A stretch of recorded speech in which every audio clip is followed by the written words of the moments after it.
l'indique. C'est une parole qui fait connaître ou qui fait savoir. Ça te fait connaître des mystères. Ça te fait connaître des choses cachées. Ça te fait connaître des choses secrètes. Ça te fait connaître des choses qui ont été mises de côté. Amen. Amen. Alléluia. Alors, la parole de connaissance va te donner la capacité de voir à travers le mur, si tu veux bien comprendre. Voilà, le mur, c'est fermé, mais toi, tu vois ce qui est derrière. Alléluia. C'est ça qu'on appelle parole de connaissance. Alléluia. Alors, la parole de connaissance est l'un des dons qui renferme beaucoup plus la voix de Dieu que d'autres dons. Amen. Dans la parole de connaissance, on va donc avoir la voix de Dieu.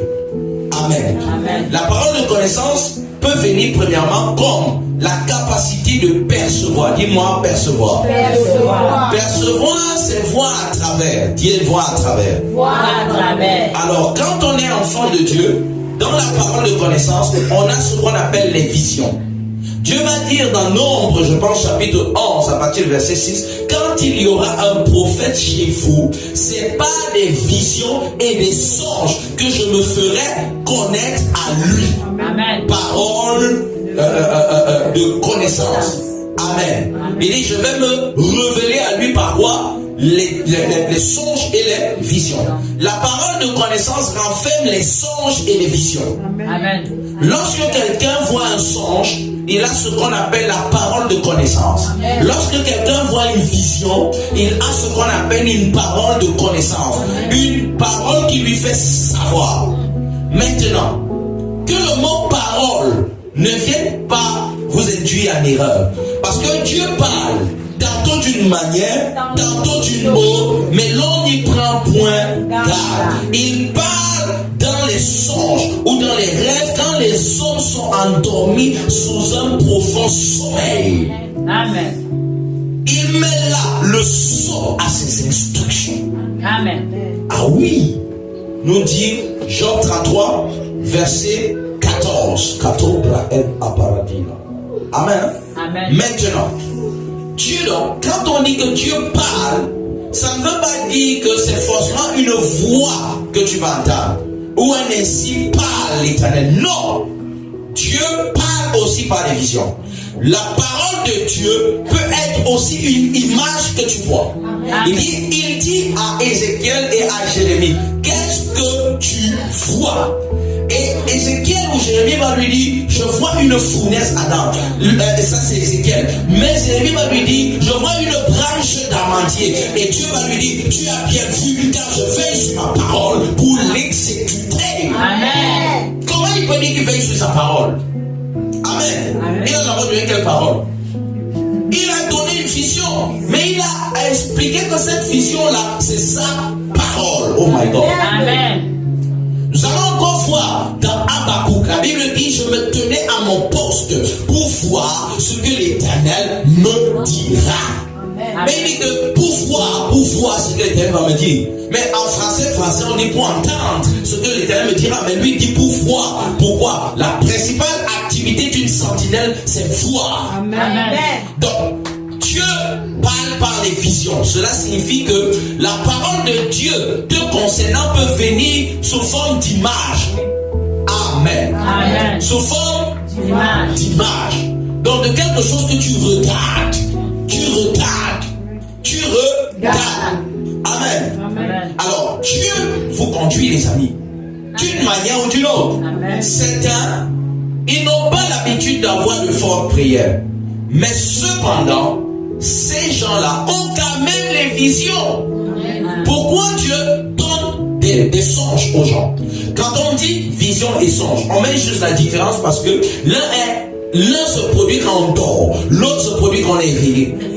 Amen. Quand on dort, on appelle ça un songe. Et un songe va colmater ou transporter ou porter, il va porter des instructions. Il va porter une direction ou une orientation. Il va porter des conseils. Oh my God. Amen.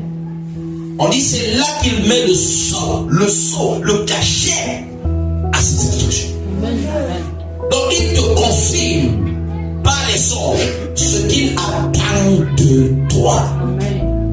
Amen. Il y en a tellement de diversité de songes. Amen. Mais cependant, en dehors des songes, dans la Bible, tout ça nous sommes dans la parole de connaissance. En dehors des songes, nous avons les visions. Dis avec moi vision. Vision. La vision te donne la capacité de percevoir des choses présentes, passées ou à venir. Amen. Alors quand tu as des visions, tu peux voir ton passé. Ce qui a été dépassé, tu le vois. Amen. Quand tu as des visions, tu peux percevoir quelque chose qui est caché mais dans le présent. La vision te permet aussi de voir les choses à venir. La Bible dit que lorsque l'Esprit de vérité viendra, il vous conduira dans toute la... Il vous annoncera des choses à venir. Amen. Amen. Alors, la vision te montre les choses à venir. Dans les visions, on peut voir quelque chose qui n'est pas encore fait, qui va être fait. Il y a des personnes, par exemple, ce qui se passe dans la vision, c'est aussi ce qui se passe dans le songe. J'ai dit, la seule différence, c'est quand on est couché ou quand on est éveillé. Mais c'est la même chose. Il y a des gens qui disent, quand je rêve, je vois. Et ce que je vois là, ça s'accomplit toujours. Donc, une personne qui voit des choses qui s'accomplissent a donc des paroles de connaissance dans ses rêves. Amen. Donc, Dieu lui parle dedans. Mais Dieu lui parle où? Dans ses rêves. Voilà par exemple, quand on parle de connaissance, dans 2 Chroniques chapitre 1er, on va voir l'histoire du roi Salomon. Et Salomon va prendre 1000 holocaustes pour aller donner à Dieu, pour élever le nom de Dieu dans son temps, pendant son temps de royauté. Amen. Il vient à peine d'être roi. Alors quand il va faire ça, il va donner 1000 taureaux à Dieu en sacrifice et tout. Dieu revient apparaître à Salomon dans les rêves, dans la même nuit. Et il lui dit, qu'est-ce que tu veux? Et Salomon lui dit, je veux pas la mort de mes ennemis, je veux juste la sagesse pour diriger le grand peuple que tu m'as confié. Et Dieu lui a dit, puisque tu n'as pas demandé la mort de tes ennemis, je vais te donner la sagesse, mais aussi les richesses et la paix dans ta nation. Et qu'est-ce qui s'est passé à la suite? C'est ce que Dieu lui a dit dans les rêves qu'il a vu plus tard. Amen. Amen. Amen. Nous avons encore dans les rêves un homme comme Daniel. Dans Daniel chapitre 2, il y a un monsieur, un roi qu'on appelle Nebuchadnezzar. Nebuchadnezzar va faire une vision et dans sa vision, il va rêver et oublier. Quand il va rêver et oublier, il va appeler les sages qui vont venir. On va menacer les sages. Il va menacer les sages de lui dire ce qu'il a rêvé. My God. Comment un homme peut demander qu'on lui raconte son rêve qu'il n'a raconté à personne? Alors cette demande-là était au niveau de la divinité. Amen. Alors Daniel, qui était résolu de ne pas se souvenir, est rentré dans le lieu secret. Il est allé là-bas avec Shadrach, Meshach, Abednego et ils ont prié. Mais Daniel, pendant qu'il était en train de prier, la Bible nous révèle que Daniel a vu le songe de Nebuchadnezzar. Il a rêvé le rêve d'un autre.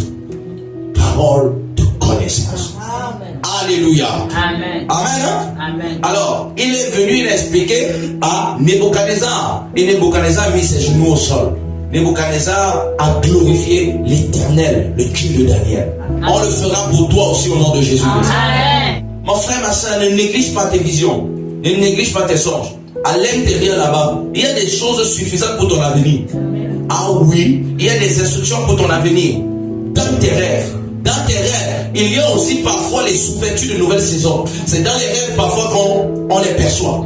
Ah oui, parfois, il m'est arrivé parfois de raconter les rêves que les gens ont rêvés chez mon père quand j'étais dans le lycée de mon père. Amen. Amen. Alléluia. Amen. Et lui-même, d'ailleurs, lui alors, c'est le feu. Ce que toi tu rêves, ce que tu as rêvé là, il voit jusqu'à il voit la suite. Il voit la suite du rêve que tu n'as pas rêvé. Amen. Amen. Alléluia. Alors, je parlais de songe, de vision. Mais dans la parole de connaissance, il y a aussi la capacité d'entendre.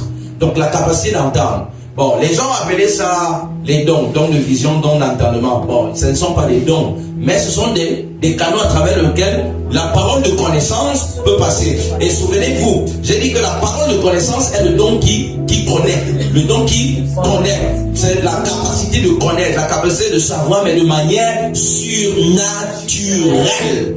Amen. Ça veut dire que tu n'as pas reçu cette connaissance de par des informations humaines. Tu n'es pas allé sur Facebook pour lire l'image de quelqu'un ou bien sa vie. Amen. Amen. Non. Tu n'as même jamais connu la personne, mais à peine la personne est devant toi, la vie de la personne et les expériences de la personne viennent sur toi comme si c'est toi-même qui les as vécues. Alors tu peux facilement expliquer à la personne avec le détail des choses qu'elle est en train de vivre. Alléluia. Et cette parole de connaissance, c'est l'un des principaux dons qu'il faut le plus rechercher. Tout simplement pourquoi? Parce qu'il est un don d'étonnement. Amen. Il n'y a pas un don qui attire les gens dans l'église comme celui-là. Les gens sont malades, n'est-ce pas? Ils viennent à l'église pour être guéris. Mais je vous le dis en vérité, la parole de connaissance éblouit le monde entier. Quand tu t'arrêtes et tu donnes la parole de connaissance à quelqu'un, tu lui dis ce qu'il a fait avant d'arriver là, tu lui révèles même les secrets les plus cachés de son cœur. Cette personne croit que Dieu existe plus que quand tu lui prêches. Une parole de connaissance vaut mieux que 1000 sermons. Un miracle aussi vaut mieux que 1000 sermons. Donc les manifestations de l'esprit vaut mieux que tes prédications. Amen. Ah oui. Amen. Mais il ne faut pas juste mettre en face dans ça sans prêcher la parole. Il faut être équilibré. Gloire à Dieu. Amen. Alors il y a le don d'entendement. Amen. Bon, je vais appeler ça comme ça, mais ce n'est pas un don.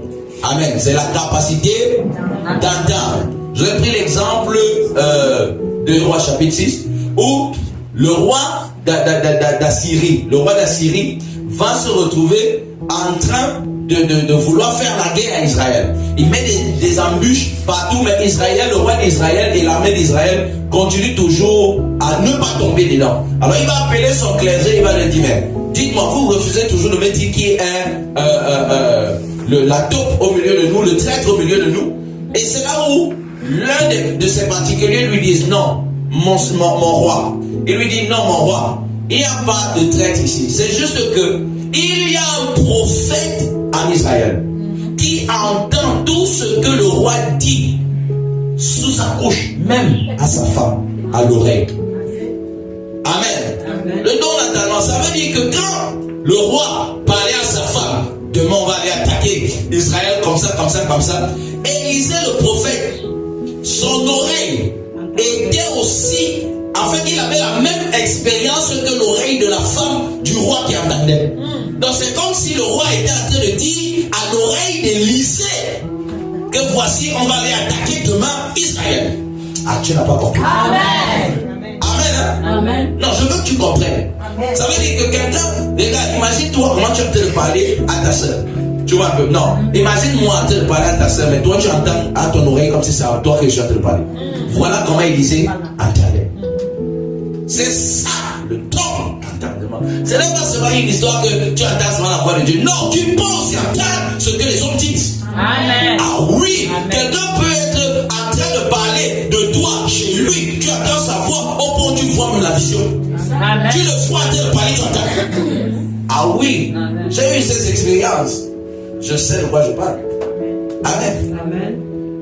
Il m'arrive parfois des moments comme ça où je suis là, je suis en train de prier à la maison et puis j'entends comment les gens sont en train de parler chez eux. Amen. Et à des moments, tu discernes clairement la voix de la personne qui a en train de parler et ce qu'elle a en train de dire. Tu écoutes bien. Ah oui, bien. Gloire à Dieu. Et c'est pour ça qu'il faut désirer ces dons. Pourquoi? Parce que ce sont des dons qui révèlent. Donc ça va montrer les choses que les gens ont de cachées, de secrets. C'est essentiellement là pour révéler les secrets. Parce que ce que tu connais avec ton cerveau, ça n'a plus besoin de te révéler ça. Mais ça va te révéler ce que tu ne connais pas avec ton cerveau par le Saint-Esprit. C'est lui-même qui se manifeste comme ça. Donc, le don d'entendement fait deux choses. Ça entend la voix de Dieu, mais ça entend aussi les voix des hommes dans le secret. Amen. Ça peut même écouter ce que tes adversaires, les sorciers sont rassemblés, ils sont en train de parler contre toi, et tu es assis là, tu entends clairement ce qu'ils disent. Amen. Et tu sais clairement ce qu'ils sont censés faire. Et tu connais à ce moment ce que tu dois faire pour que ce qu'ils ont prévu ne marche pas. C'est ça aussi le don d'entendement, la parole de connaissance. Elle ne concerne pas seulement Dieu, les amis. La parole de connaissance concerne beaucoup plus les hommes même. Elle te permet d'écouter Dieu au sujet de quelqu'un, mais pour aussi te permettre d'écouter ce que les gens sont en train de faire partout. Pour te préserver et préserver le corps de Christ, souvenez-vous, pour l'utilité commune. De même que la vision. La vision aussi a la capacité de voir même le futur de quelqu'un. Alors on va voir dans 2 Rois chapitre 8, l'histoire avec Élisée et Hazaël. Amen.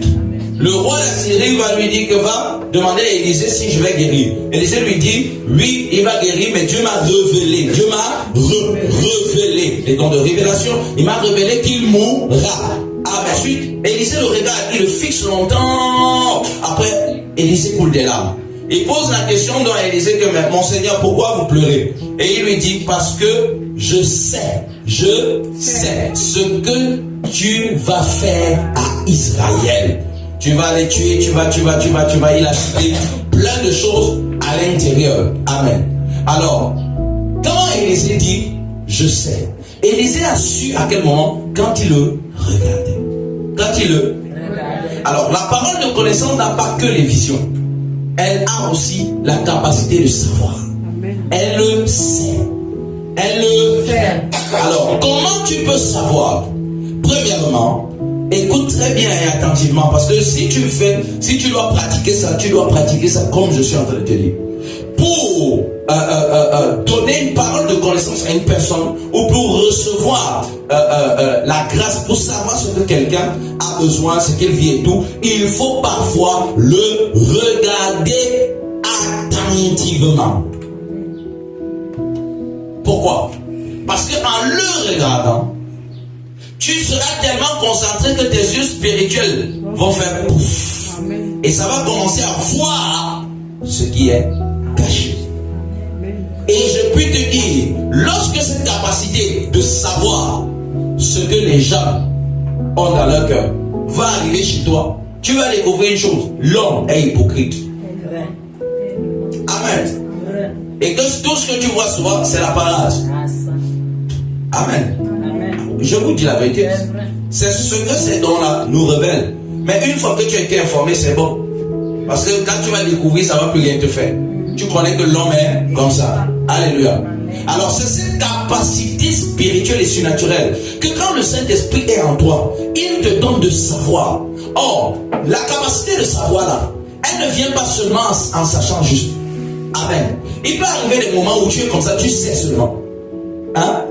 Tu ne vois pas, tu n'entends pas, mais tu sais. Mais il arrive aussi des moments où cette capacité de savoir est associée à des visions et à la capacité d'entendre. Oui. Parfois les trois se mettent ensemble pour donner une parole de connaissance à quelqu'un. Gloire à Dieu. Amen. Parce que c'est ça qui fait la différence entre la religion et le royaume. Amen. Alors, maintenant, cette capacité de savoir, qu'est-ce qu'elle fait? Elle sait. Tout ce qu'elle sait, c'est qu'elle sait. Dans Romains chapitre 8, verset 16, la Bible dit: l'Esprit lui-même rend témoignage à notre esprit que nous sommes enfants de Dieu. Il rend